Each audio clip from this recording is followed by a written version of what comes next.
Há poucas semanas da chegada do Papa Bento XVI ao Brasil, as obras e preparativos na Basílica de Aparecida se intensificam. É ali onde o líder máximo da Igreja Católica vai abrir a 5ª Conferência Episcopal Latino-Americana, um encontro de bispos de todos os países da América Latina e Caribe, no qual se debatem os rumos da Igreja nesta parte do planeta. Esta conferência ocorreu pela primeira vez em 1955, no Rio de Janeiro. No entanto, foi a segunda edição, em 68, na cidade de Medellín, que lançou as bases para uma nova igreja no continente. O evento é lembrado até hoje como um marco.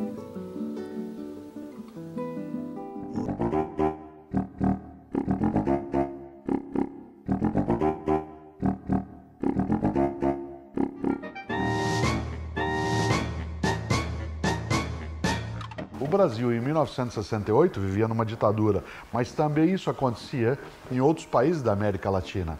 Havia acontecido uma série de golpes militares sob o argumento de que havia uma ameaça comunista na América Latina, portanto ateia, portanto materialista, e que o movimento de eclosão inicial disso tinha sido a Revolução Cubana, em 1959. Havia uma tensão no mundo entre o governo soviético e o governo norte-americano, e essa tensão leva a um embate, inclusive, de ideias.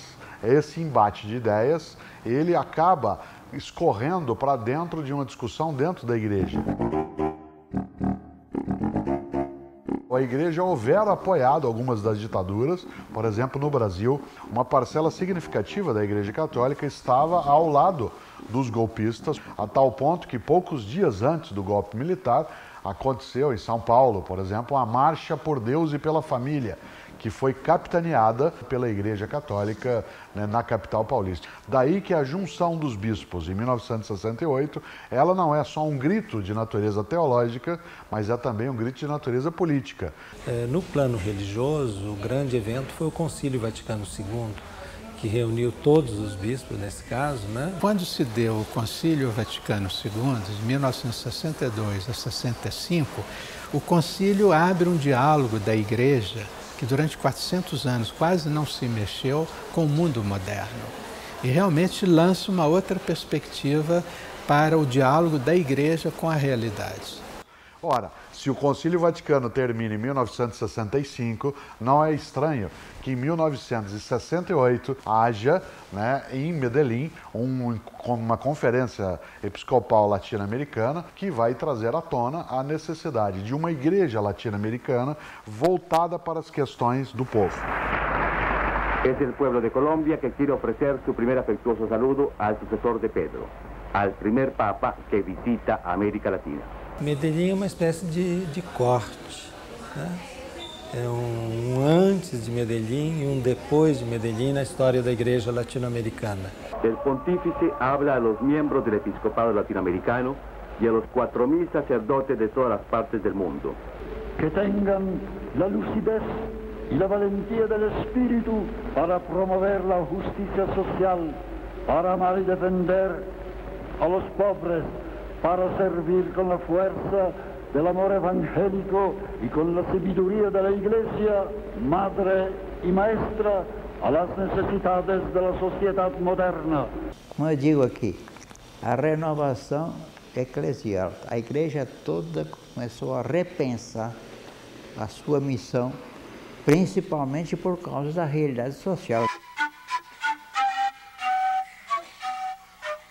Diante dos graves problemas sociais do continente, muitos bispos da Conferência de Medellín defendem que a Igreja adote uma postura mais firme com relação à pobreza e à desigualdade. Surge então no documento final da conferência o termo opção preferencial pelos pobres. Medellín, desde a inspiração teológica da fé, diz: nessa realidade nós temos que fazer uma opção pelos pobres, né? E isso é mal recebido pelas forças conservadoras políticas, dos partidos e governos e dentro da própria igreja, né? Nem todos os bispos presentes lá estavam de acordo. Foi uma conferência muito conflitiva, porque o momento era muito conflituoso e chegou um certo momento o presidente da conferência, um dos 3 presidentes, o cardeal Samoré, decidiu voltar para Roma. Né? E aí foi uma noite tensa, né? E no fim foi o contrário, depois de muita discussão se chegou a um amplo consenso e ele ficou tão entusiasmado que telefonou para o Papa e falou, olha, os bispos estão querendo levar o documento. E o Papa falou, mas se houve consenso tão grande, que os bispos levem. Então foi um documento que Roma não censurou. Em 1968 eu estava ultimando meus estudos de pós-graduação em Munique. E nisso me chegam os documentos todos de Medellín. E eu, habituado àquela teologia europeia, embora progressista, mais acadêmica, e também com a teologia política de Metz, de Moltmann, senti naqueles textos um frescor e um vigor que eu jamais encontrava e encontro na teologia europeia nem na teologia norte-americana. Então foi um impacto enorme sentir uma igreja que fala dos pobres, fala de libertação. Leia os jornais. A igreja está trabalhando e ela o convida a ser um dos operários desse trabalho, contribuindo para a campanha da fraternidade. O propósito da campanha da fraternidade é reunir os 80 milhões de brasileiros para um trabalho de auxílio ao próximo. Sua contribuição ajudará a construir escolas, asilos e hospitais. A igreja continua sua obra secular de fé, porém com medidas mais de acordo com os nossos tempos. Ela o convoca para a campanha da fraternidade. A igreja que nasce de Medellín, né, ela assume uma posição que ela não tinha assumido nos ao menos 50, 80 anos anteriores. Ela sai de uma posição cautelosa e conservadora para uma posição assim mais ousada e apostando. Apostando em quê? Né? Na necessidade de uma transformação social e política. Né? Então a igreja arma uma trincheira de resistência, ela se mantém a crítica ao comunismo e ao socialismo, mas percebe que o inimigo principal são as ditaduras que violam sistematicamente os direitos humanos. E como a ditadura militar significa opressão, o oposto a ela é a libertação. Então o discurso da libertação, ele inundou todo o discurso oficial das igrejas, visando a resistência e a oposição aos militares. Em dezembro de 68, os militares editam o Ato Institucional número 5, enrijecendo ainda mais a ditadura. A Igreja como um todo finalmente se posiciona contra o autoritarismo e as violações dos direitos humanos. A Igreja assume esse desejo e essa necessidade da mudança e corre o risco também. Né? É por isso que Frei Beto ele foi preso. Né? Eu era o responsável por toda a ação católica do Brasil, eu tive que intervir para defender a vários que foram presos e até torturados. Né? Os militares nos vigiavam em todo momento, nos perseguiam. Eu, quando publiquei o livro Jesus Cristo Libertador, eu tive que me esconder durante 10 dias, porque a polícia procurava quem escreveu esse livro, já que a palavra libertação era oficialmente proibida. Mesmo com a intensificação da repressão, certos setores do clero não recuaram. A PUC de São Paulo, sob a tutela de Dom Paulo Evaristo Arnes, acaba invadida pelos militares. Nós não vamos desafiar a autoridade, ela tem que ser respeitada. Ato público está proibido, não admitimos passeata nem comício. Está todo mundo preso. E hoje vão ser enquadrados na Lei de Segurança Nacional. Quantas pessoas foram presas? Não sei quantas. Quantas tiveram aqui? A Universidade Católica também pertence a todos os bispos do Estado de São Paulo. E ela está sob a alta tutela também do Santo Padre e do Papa. Portanto, eu sou responsável neste ponto. Vim aqui verificar de viso o que aconteceu. Verdade que sobrou essa juventude boa, animada, disposta a continuar, mas é lamentável o que aconteceu. Eu vejo os alunos, como vocês também veem, confiantes, mais unidos, dispostos a lutar pelo Brasil, querendo construir um mundo melhor, sem invasões, sem barbaridades.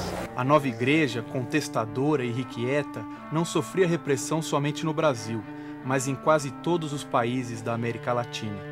No Equador, eu estava participando um encontro lá no Equador, me convidaram, estava também um grupo de bispos da América Latina no Equador, e de repente entra na Assembleia onde nós estávamos reunidos um exército de polícia e de soldados prendendo. Eu fiquei preso 24 horas no Equador. Dom Oscar Romero, bispo em El Salvador, proferiu este discurso apenas 10 dias antes de ser assassinado. Ojalá me estuvieran escuchando hombres que tienen sus manos manchadas de homicidio. Son muchos, por desgracia. Porque también es homicida el que tortura. El que comienza a torturar no sabe a dónde va a terminar. Son asesinos también.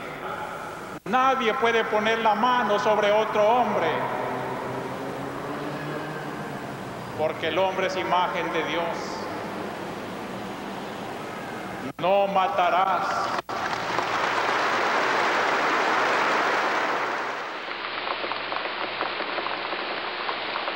Neste cenário conturbado, se destaca dentro da igreja uma corrente que ficaria conhecida como Teologia da Libertação. Terra de Deus! Terra de Deus! Terra de Deus! Terra de Deus! Terra de Deus! Terra de Deus! O Senhor esteja convosco! Está no meio de nós! A primeira coisa é tirar um pouco o foco do trabalho social da igreja do tema da caridade, ou seja, da filantropia, e começar a trabalhar mais a noção de justiça. Ou seja, os sacerdotes e as religiosas se engajarem com os seus bispos na periferia, junto ao movimento operário, junto ao movimento do sem moradia, do sem teto, do sem terra. Agora todos juntos, vamos em paz! Vamos em paz! E que o Senhor nos acompanhe! E que o Senhor nos acompanhe! Que ninguém fique gripado! Que ninguém fique gripado! Nem resfriado! Nem resfriado! Ela incorporou também uma leitura diferenciada da Bíblia, né? Uma leitura onde se partia da realidade para interpelar também a Bíblia, para compreender melhor a Bíblia e a realidade do povo pobre. Viva fazer a junta! Viva! Junta, junta, junta! A vitória vem da luta! Junta, junta, junta! A vitória vem da luta!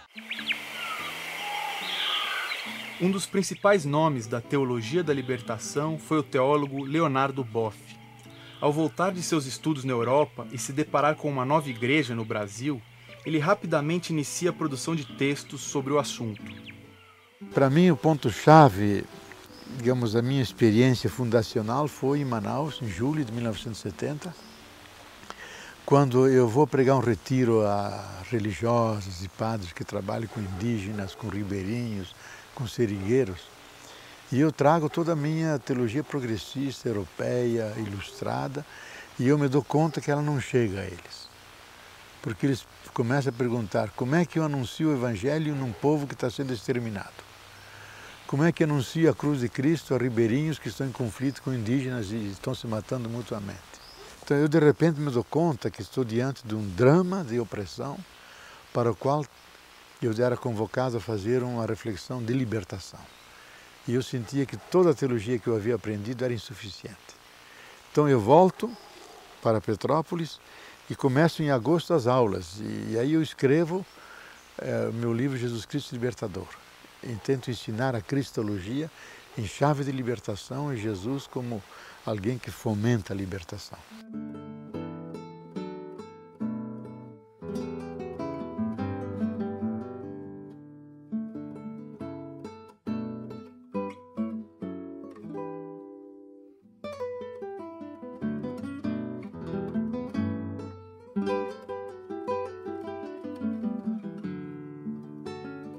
Eu era assim uma dona de casa. Minha vida, eu achava que o meu mundo era só o quintal da minha casa.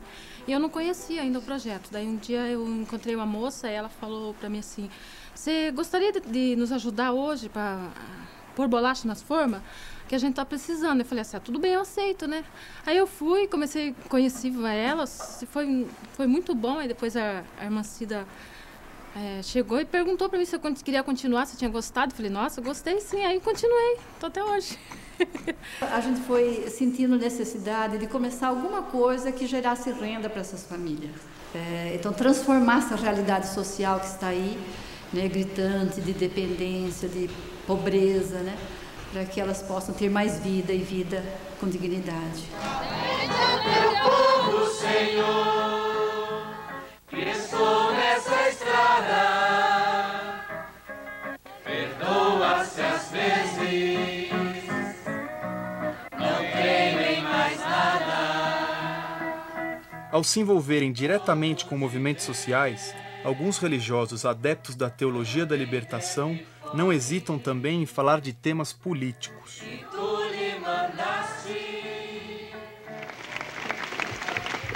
A moral cristã nos ensina que nos casos extremos todas as coisas são comuns. A ocupação, a invasão, como muita gente teima em dizer, não é o que nós queremos, mas às vezes é a única coisa que se pode fazer para poder sobreviver. Deus abate os poderosos dos seus tronos e eleva os humildes. Por isso nossa romaria é marcada por uma caminhada de fé. Em nossas comunidades nós chegamos à conclusão de que existem exigências cristãs de ordem fundiária, de ordem constitucional, de ordem política e de ordem associativo-sindical. Reforma agrária, Constituição, política e sindicatos são mediações sociais e sociológicas únicas para fazer desabrochar o reino de Deus entre nós. Essa teologia da libertação lança a mão para poder fazer as suas análises, além do texto religioso, do texto bíblico, da formação teológica já existente, também do referencial analítico do marxismo. Não porque fosse uma teologia marxista, porque isso seria contraditório, né? É você ter uma perspectiva materialista histórica e dialética, como é o caso do marxismo, dentro, né, de uma percepção teológica. Mas lançar mão dos elementos da análise marxista, da análise dialética de Karl Marx, para olhar a realidade, para perceber a injustiça. É uma presença concreta da igreja na sociedade. Cristãos que a partir da fé entram no sindicato, ajudam a fundar a célula do PT, criam grupos de direitos humanos, participam de manifestações, fundam células sindicais. E a matriz disso é o círculo bíblico e a comunidade eclesial de base. Então ela tem uma função para dentro, que é a eclesial, e tem uma função para fora, que é a social. E a grande inspiração é a fé, mas a fé é engajada. E continuamos defendendo, senhor deputado, o direito que o índio tem à sua cultura. Nós queremos entender que ele deve ser o último a ceder o seu solo. Quando houver minério em outra área, é por ali que se deve começar. Quando não houver outra área senão a sua, eu estou certo que o brasileiro índio saberá ceder da sua área. Mas começarmos gananciosamente a depredar a terra indígena, porque eles são indefesos contra nós, queria ver fazer uma mineração numa área de pecuária de um rico aí dentro de São Paulo. Queria ver.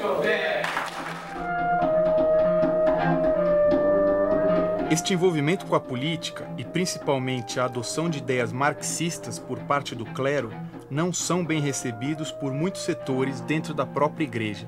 É claro, os bispos não é como o exército, que você publica a ordem do dia, o pessoal tem que seguir a ordem do dia como está lá, né? Os bispos têm essa liberdade de pensar, de agir, de discutir e de se organizar, né?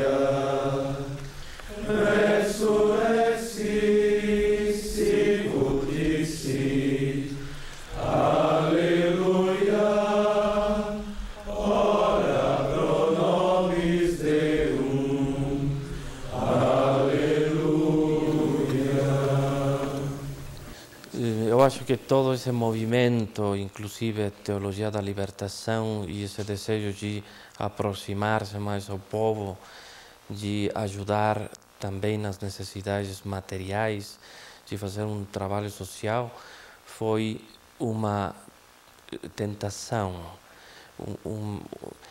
quase que uma necessidade que também sentia a Igreja Católica, só que nem sempre encontrou os caminhos adequados. A nossa igreja latino-americana, ela viveu um período de euforia, de ideologias, de teologias, e a igreja latino-americana acabou perdendo um pouco o seu sentido, que é anunciar Jesus Cristo, e passou a anunciar opiniões de pessoas isoladas. E esse não é o objetivo da igreja. O objetivo da igreja é um único: anunciar a verdade, e a verdade é Jesus Cristo. Jesus mesmo disse: o caminho, verdade e vida. E essa tem que ser a mensagem da igreja. Então, eu penso que a igreja se perdeu muito quando quis fazer política. Não é função da igreja. A igreja não pode, sob pena de inautenticidade, renegar aquilo que Cristo mesmo disse ser. E por isso que a igreja não pode ficar ao sabor do tempo. Porque hoje o tempo diz isso com relação a esta ou aquela outra questão. Daqui a 10 anos vai dizer outras coisas e às vezes negar aquilo que está sendo dito hoje.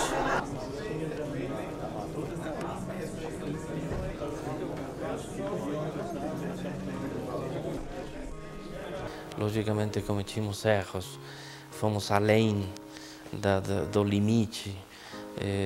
Talvez o maior erro foi, num certo sentido, querer dedicarmos a uma função que não é nossa. Estou falando dos padres, dos bispos. Querer sair ao encontro das necessidades do povo, dos pobres sobretudo, e querer fazer uma função social que não é nossa.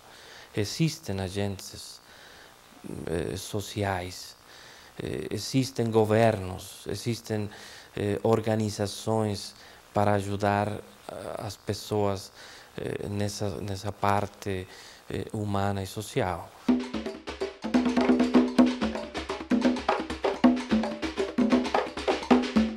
No início dos anos 80, a ditadura militar se enfraquece e inicia-se a campanha pelas diretas já, na qual a igreja teve importante participação.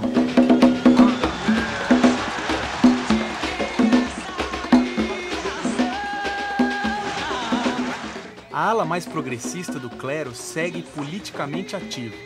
Na Grande São Paulo, incentiva o movimento operário e participa da fundação do Partido dos Trabalhadores.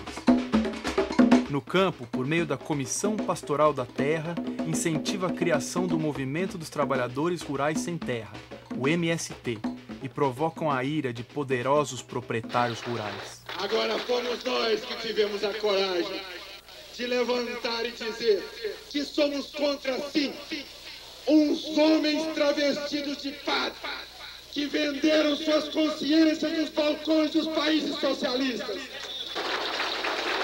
Nesta hora, meu senhor, nós levantamos em Goiás e nós não podemos aceitar que essa esquerdinha que nunca trabalhou, que vive subvencionada pelo capital estrangeiro, venha dizer o que deve ser feito no campo e venha tentar nos destruir. Esses homens estão enganados. Pegaram pela frente um toco de aroeira.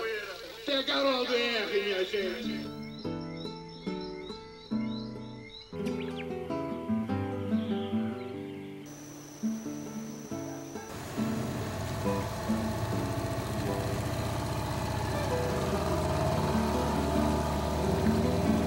Além da fábrica de bolachas, na cidade de Eldorado, Irmã Cida, assim como outros religiosos, também atua em comunidades remanescentes de quilombos, às margens do rio Ribeira de Iguape. Nós temos alguns padres do Vale do Ribeira que a gente percebe na luta dele, na organização que está envolvido mesmo. As irmãs aqui de Eldorado, todas elas estão nessa luta. Nossas irmãs aqui de Eldorado religiosas estão todas elas na luta. Por demarcação de terra, na luta por criar associação e organizar os quilombos, né? Hoje tem a irmã Cida também, que a gente vê o trabalho dela com a comunidade aí, da Pastoral da Criança, que tem aqui também uma força grande. Depois dele, não vai cair não, viu? Chora não, vai cair. Segura, ele segura bem aqui. Segura. Como é dele?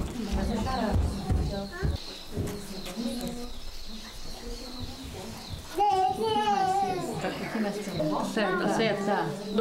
12 quilos. Mas que menino bonzinho.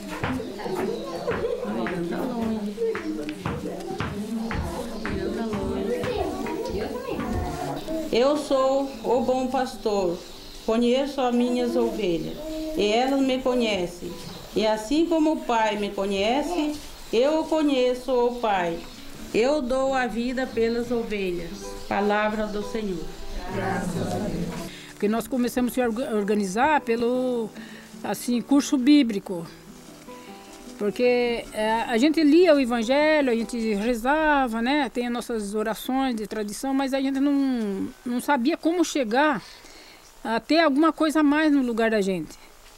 Aí depois, pela luta das mulheres da Bíblia, a gente foi descobrindo que elas lutavam, né? Que elas se encontravam, tinha grupo de mulheres organizadas. Aí nós começamos a falar com a irmã Sueli, a irmã Ângela, né, para ver como é que elas conseguiam, a gente não conseguia nada. A gente votava e esperava que o prefeito fizesse alguma coisa, que ele não fazia nada por a gente. Entrava um, saía outro, a mesma coisa. A gente acreditava que, eu acho que assim, que o prefeito tinha que ser igual a Deus, né? Faz as coisas pra gente sem a gente estar pressionando, né? Mas na verdade a gente descobriu pela Bíblia que não é assim. Aí fomos lutando e fomos conseguindo alguma coisa. O evangelho que nós ouvimos fala do bom pastor, né? O bom pastor que dá vida, que tem esse carinho, esse zelo. Então, o porquê de estar essa preocupação do remédio, da farinha multimistura, né? É para que cada criança e as famílias possam ter mais vida e vida em abundância, né? Como Jesus quer. Porque a igreja está dando apoio, né, para a nossa luta. Ele organiza o povo, que antes disso, antes da gente começar a se organizar, vinha qualquer um aí, falava qualquer coisa, a pessoa já ia acreditando. E hoje a gente não acredita em qualquer um que vem falar. Até a libertação da gente mulher, né, saiu da Bíblia, do estudo que a gente teve bíblico, né? Pessoal,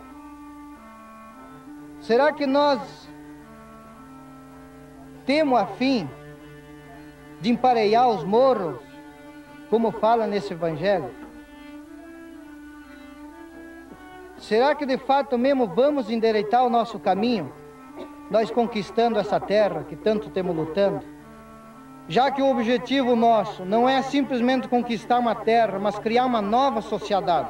Então esse eu acho que é um exemplo que a gente deve refletir, que para endireitar esses caminhos todos, para por encher os valos, não é simplesmente conquistando a terra, mas seguir corretamente esse evangelho. E se nós não assumir essa tarefa com coragem e com muita garra, nós não vamos vencer. É um modelo de estruturação diferente de igreja, assentado sob o aspecto de participação, de comunidade, cujo eixo não é o sacramento, é a palavra de Deus. E o testemunho e a liderança dos leigos, que são os sujeitos dessa igreja. Embora utilizem a linguagem dos escolásticos, jamais falam da graça como um hábitus. Para poder pregar o Evangelho, temos que conhecê-lo. Por isso que existe uma grande necessidade de, em primeiro lugar, encontro pessoal com Cristo. Encontro através dos sacramentos, da oração. A luz do Espírito Santo, fazei-nos dóceis às suas inspirações. Nós precisamos endireitar a nossa direção no justo caminho do Evangelho. O Evangelho de Cristo, que fala, sobretudo, de esforço espiritual, de conversão, de encontrar a Deus, de procurar a própria salvação.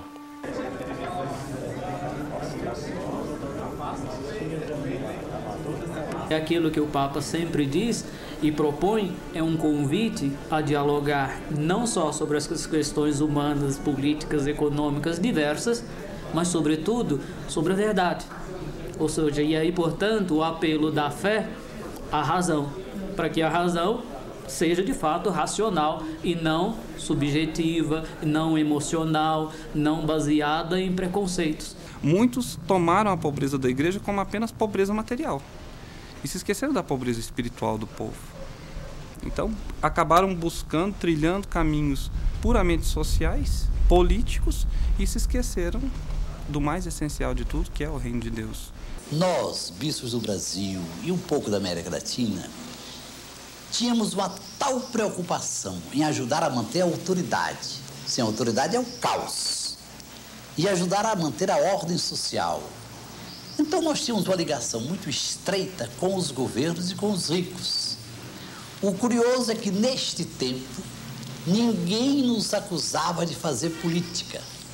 Parecia muito normal que a igreja estivesse sempre ligada aos poderosos, mesmo porque a nós nos parecia que, além da obrigação de ajudar a manter a autoridade e a ordem social, era também talvez o melhor meio para obter recursos para ajudar os pobres.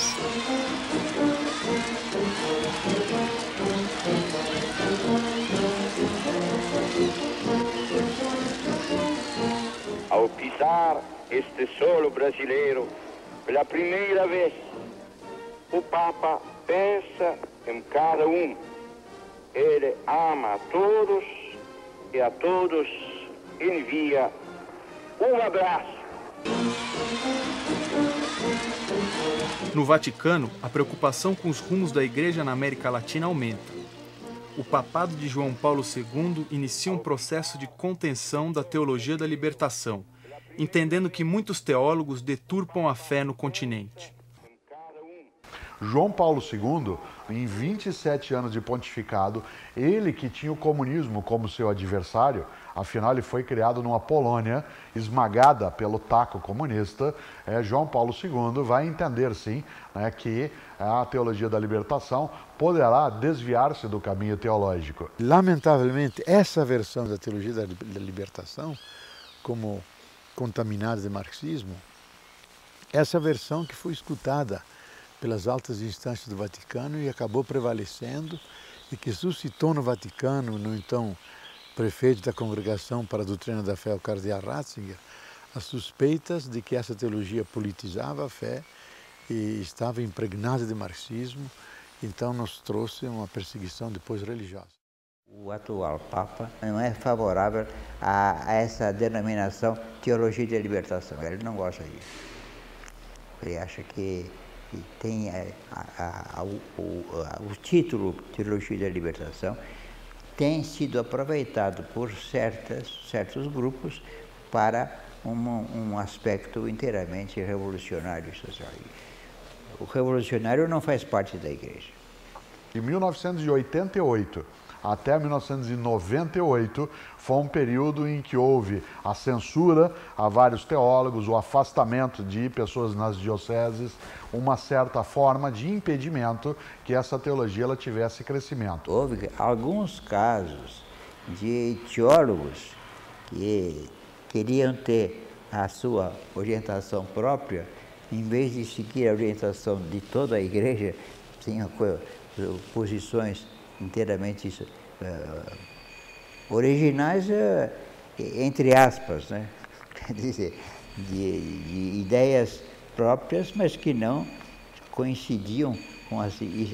Houve alguns teólogos, mas é claro que a reação do conjunto da igreja foi de rejeitar esses teólogos, sem dúvida nenhuma.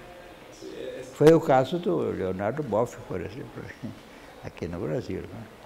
Ele teve que se afastar, porque ele não obedecia inteiramente ao conjunto das ideias da igreja. Eu, desde o meu primeiro livro, Jesus Cristo Libertador, fui acompanhado pelas instâncias de controle doutrinário do Vaticano, até que culminou com o livro Igreja, Carisma e Poder, que aí o Vaticano achou excessivo demais. Então tem que sentar na cadeirinha de Galileu Galilei, tem que vir para cá e se explicar. Por quê? Porque eu tentei tomar as intuições da teologia da libertação e aplicá-las não à sociedade como normalmente faz a teologia da libertação, aplicá-la para as relações internas da igreja, no pressuposto que uma igreja só é convincente na libertação quando ela internamente é um espaço de liberdade. Essa temática não agradou o Vaticano e foi um embate que não se resolveu até hoje. Boff foi condenado ao silêncio por 2 ocasiões em Roma, até que abandonou a Igreja Católica em 1992. El episcopado latinoamericano exulta de alegría ante la presencia del pastor Juan Pablo II. Nesse mesmo ano, o Papa volta à América Latina para abrir a 4ª Conferência de Bispos, realizada na República Dominicana. Nos reunimos agora em Santo Domingo para tratar o tema Nueva Evangelización, Promoción Humana, Cultura Cristiana. A ação social da Igreja é deixada à margem das principais discussões e dá lugar à temática da evangelização. Eu quero saber como a conferência e a Igreja vai reconciliar tantas vozes diferentes, como povo indígena, mulheres, negros e negras, teologias de libertação, comunidades eclesiais de base, com a ideia de obediência e autoridade, que parece o tema mais importante do Vaticano, talvez não mais importante, mas um tema muito importante do Vaticano na última década.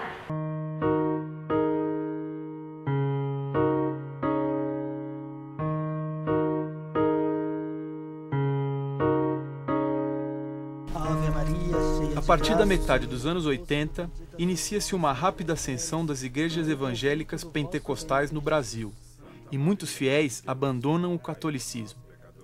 Se os progressistas creditaram este fato à falta de aproximação do clero com o povo, religiosos mais conservadores dizem o contrário.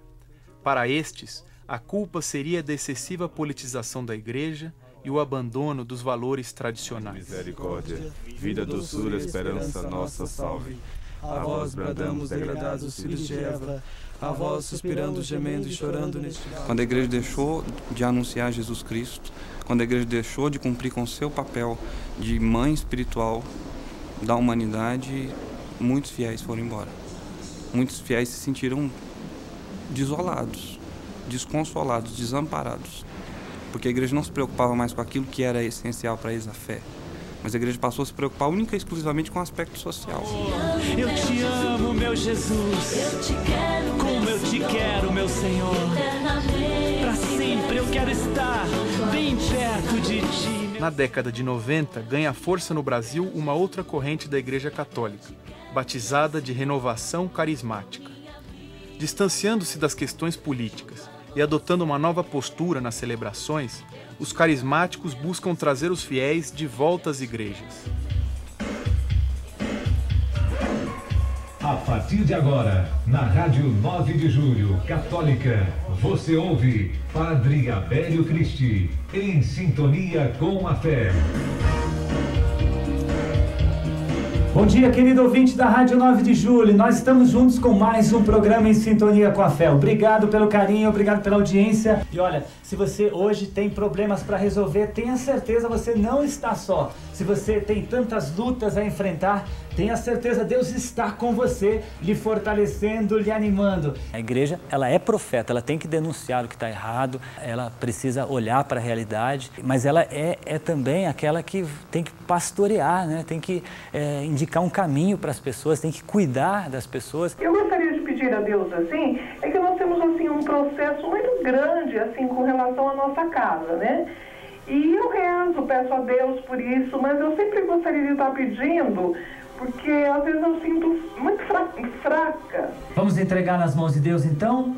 Vamos. Vamos entregar juntos? Vamos. Diz assim comigo: Senhor maravilhoso e todo-poderoso. Senhor maravilhoso e todo-poderoso. Eu creio em Ti. Eu creio em Ti. Por isso eu quero Te entregar, Senhor. Por isso eu quero Te entregar, Senhor. Esta causa que eu tenho que ganhar. Esta causa que eu tenho que ganhar. A gente tem que cuidar do ser humano, cuidar da pessoa. Eu não posso ter um discurso político, um discurso teológico bonito, de repente eu vou visitar uma pessoa lá na sua casa, né, vivendo o seu dia a dia, suas doenças, suas dificuldades financeiras, e chegar lá e despejar aquela teologia bonita ou aquela teologia interessante, e aquilo não dizer nada para aquela pessoa, né?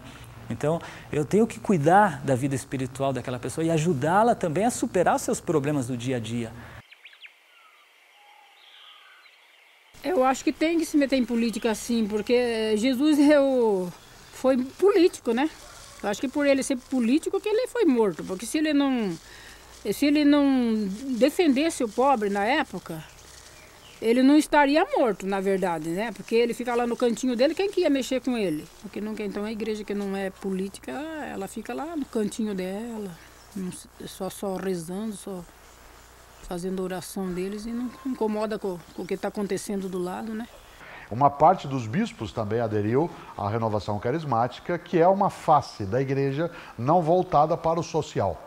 Ele é voltado para a oração, para a meditação, para a caridade e não para o trabalho social no cotidiano. Um dia, Jesus bateu à sua porta e ele, maravilhado, convidou-o a entrar e Jesus sentou-se no sofá da sala.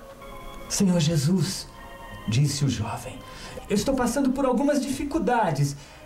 Eu preciso muito da sua ajuda. Filho, interrompeu Jesus, antes de conversarmos sobre os seus pedidos, eu gostaria de conhecer a sua casa. Onde é o lugar onde você dorme? No mesmo instante, o rapaz se lembrou que guardava no quarto umas revistas terríveis e se apressou em dar uma desculpa. Não, Jesus, lá não. O meu quarto não está arrumado.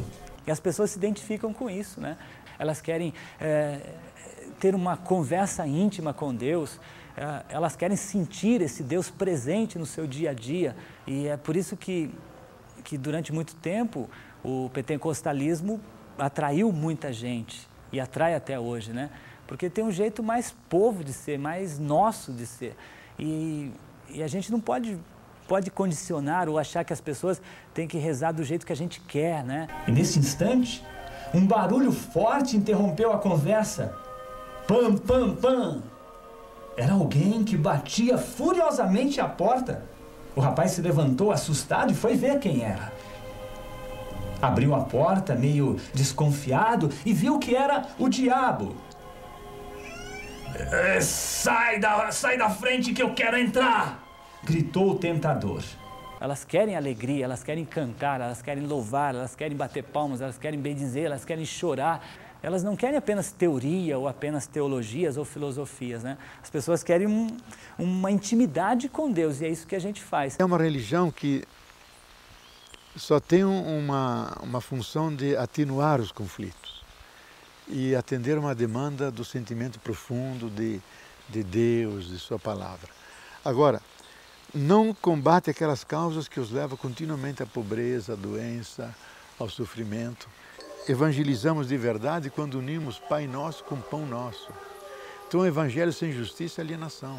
Quem aqui quer hoje, né, quer receber as bênçãos de Deus, quer se fortalecer e quer sair daqui com a coragem de enfrentar os problemas lá fora, de enfrentar os desafios e alcançar muitas vitórias na sua vida? Quem veio aqui com esse propósito, né, de se fortalecer na fé, levante seu braço.